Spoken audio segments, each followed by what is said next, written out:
Hi, Dale Titus here with today's 2-minute bass lesson. We're on to tapping pattern 14. I created this drill for myself many years ago when I was down in Los Angeles. I had the great fortune to be able to see the masters at tapping. Stuart Hamm, Michael Manring, Victor Wooten, Brian Bromberg, and many more.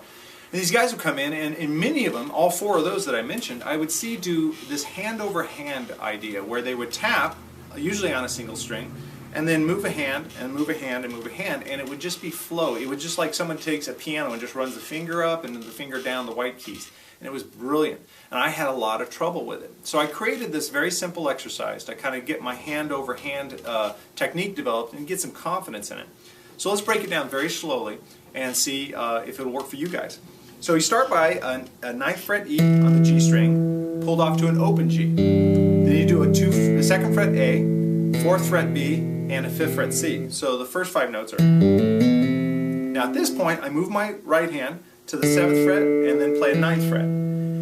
Excuse me. Then I move my left hand and go 10th fret, 12th fret. Now at that point, that's as high as I'm going to go with the exercise. And that's a series of pull-offs, which could be tricky. You pull off from the 12th to the 10th, 10th to the 9th. Now while that's happening, I move my hand 9th to the 7, 7th to the 5, 5 to the 4, to the 2, to the open. So it sounds like this very slowly.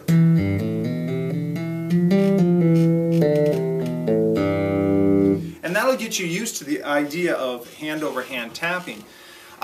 You know, I was impatient with myself when I first wanted to do this. I wanted to be able to execute it so badly that I just tried too fast, and I would get frustrated. It's like, oh man, maybe it's just not in the cards. And I really got down on myself about this technique.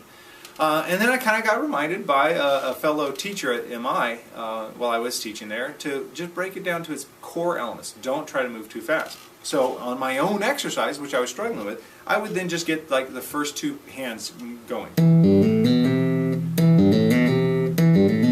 and make that sound good. Then I would practice moving my right hand just to the next note, like that, and so on and so forth. And that's what I encourage you to do. Take one new element at a time, perfect it, and see if you can get it down. Speed has no bearing on it. What you want to do is if you play it incredibly slowly, instead of playing these as 16 notes, maybe you play them as, you know, quarter notes. What you want is consistency and tone. Try to get all the notes the same volume, and try to just be as fluid as possible. To help you guys out, I'm putting the chart up on mtdkingston.com. Go to the zone section, click on bass lessons, and then you'll be able to see there's a column of all written materials, and you'll see one called tapping pattern 14. And hopefully with the chart and with some patience, you'll be able to get the hand-over-hand tapping technique. So there you have it. I hope you enjoy it. If you have any questions or want to suggest future lessons, please email me at dalet@danabegood.com. Hey, thanks for stopping by.